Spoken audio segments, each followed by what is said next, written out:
Programme Iqbal اور قرآن میں عبداللطیف انصاری آپ کی خدمت میں سلام عرض کرتا ہے۔ اس پروگرام میں ہم علامہ اقبال کی شاعری کو قرآن مجید کے حوالے سے دیکھنے کی کوشش کرتے ہیں۔ ہمارے ملک کے ایک اہم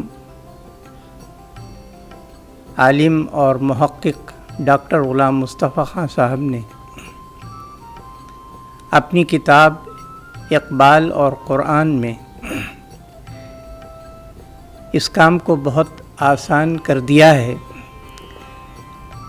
اور اسی کتاب سے استفادہ کرتے ہوئے ہم علامہ اقبال کے ایک شعر کے حوالے سے اپنی گزارشات پیش کریں گے۔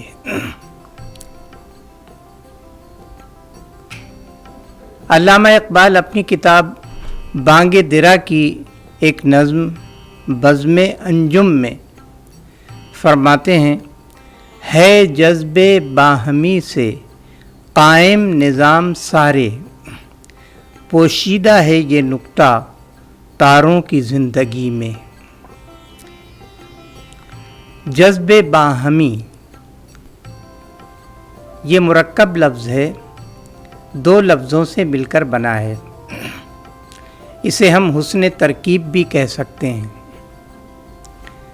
جذب کا معنی ہوتا ہے کھینچنا، اور باہمی کے معنی ہے ایک دوسرے کو کھینچنے کی وجہ سے ہماری دنیا کا یہ نظام قائم ہے، ہماری اس دنیا میں امن ہے۔ یہ دنیا اپنے کام کو انجام دے رہی ہے۔ اس کائنات میں جتنی چیزیں ہیں وہ ایک دوسرے کی کشش کے نتیجے میں اپنے آپ کو قائم رکھے ہوئے ہیں۔ ہے جذب باہمی سے قائم نظام سارے، کائنات کا پورا نظام جذب باہمی کی وجہ سے ایک دوسرے کے درمیان موجود قوت کشش کی وجہ سے قائم اور جاری ہے۔ پوشیدہ ہے یہ نکتہ تاروں کی زندگی میں، بزم انجم کے عنوان سے لکھی گئی اپنی نظم میں علامہ اقبال نے تاروں کا ذکر کیا۔ انجم ستارے کو کہتے ہیں، تو فرمایا کہ یہ جو نکتہ اس شعر کے پہلے مصرعے میں بیان کیا گیا ہے کہ کائنات کا پورا نظام کشش ثقل کی وجہ سے قائم ہے، جاری ہے، یہ اہم بات، یہ خاص بات تاروں کی زندگی میں ہمیں واضح طور پر نظر آتی ہے۔ نکتہ کے معنی ہوتے ہیں خاص بات، اہم بات۔ پوشیدہ کے معنی ہے چھپا ہوا۔ علامہ اقبال نے سائنس کی شاخ طبیعیات کے ایک قانون کے حوالے سے اپنے اس شعر کو بیان کیا ہے۔ طبیعیات کا، فزکس کا اصول ہے کہ کائنات میں ایک فورس کام کر رہی ہے، ایک طاقت کام کر رہی ہے جسے کشش ثقل کہتے ہیں۔ انگلش میں اسے گریویٹیشنل فورس کہتے ہیں، تو جس کی وجہ سے پورا یہ نظام قائم ہے۔ چیزیں ایک دوسرے کو اپنی جانب کھینچ رہی ہیں، اس کی وجہ سے کائنات میں توازن ہے، اعتدال ہے۔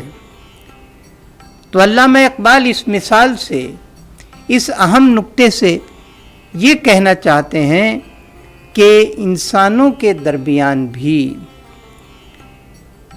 یا مسلمانوں کے درمیان بھی ایک دوسرے کے ساتھ قربت ہونی چاہیے، ایک دوسرے کے ساتھ کشش ہونی چاہیے۔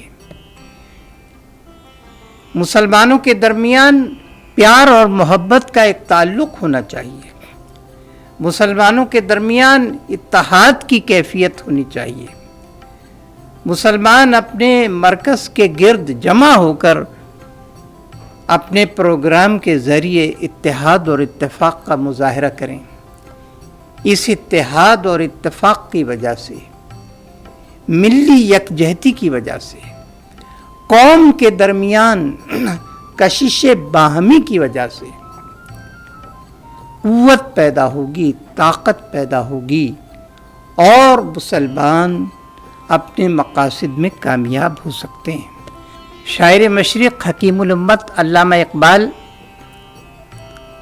बांगे दिरा की नज़्म शमा और शायर में फरमाते हैं, फ़र्द कायम रब्ते मिल्लत से है, तन्हा कुछ नहीं, मौज है दरिया में और बैरून दरिया कुछ नहीं।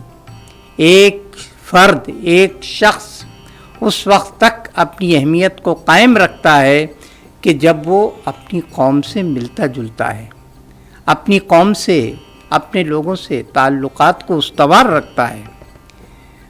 उसकी ताकत उस वक्त बढ़ती है जब कौम से उसका मिलना जुलना होता है। कौमी मकासद में वो कौम से इत्तेफाक करता है।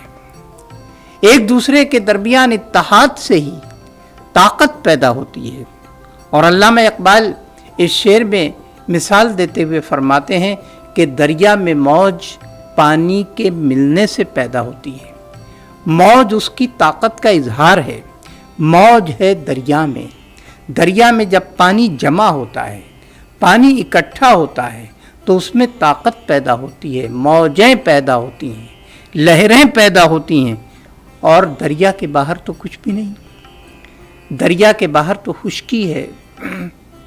तो इकबाल इन अशार में अपनी मिल्लत को ये पैगाम देना चाहते हैं कि वो अपने दरमियान इत्तेहाद व इत्तेफाक कायम रखें। इत्तेहाद व इत्तेफाक अगर कायम नहीं है तो उसको कायम करने की कोशिश करें। अपने छोटे मोटे इख्तिलाफात को नज़रअंदाज करते हुए कौम और मिल्लत के वसी तर मफादात के तहत मुत्तहिद हो जाएं, अपने मरकज़ पर जमा हो जाएं। और यही बात अल्लाह ताला ने सूरह आले इमरान की आयत नंबर 200 में बयान फरमाई है।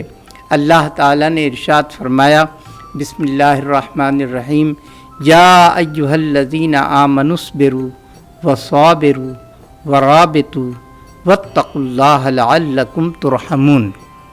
ऐ वो लोगों जो ईमान लाए हो, अपने मकसद के तहत साबित कदम रहो और दूसरों से मुकाबला करते हुए, मुखालिफिन से मुकाबला करते हुए अपने दरमियान मजबूती को कायम रखो और एक दूसरे से मिलकर रहो और अल्लाह ताला से डरते रहो। शायद के तुम कामयाब हो सको, शायद कि तुम अपनी मुराद को पहुंच सको। तो अल्लामा इकबाल ने अपने इन अशार में जो हमने इब्तिदा में बयान किए, सूरह आले इमरान के इसी तर्जुमे को बयान किया, सूरह आले इमरान के पैगाम को बयान किया। इस तरह इकबाल की शायरी कुरान मजीद की तालीमात के ऐन मुताबिक मालूम होती है। अल्लाह ताला हमको उनकी शायरी को कुरान मजीद के हवाले से मज़ीद समझने की और अमल करने की तौफ़ीक़ अता फ़रमाए।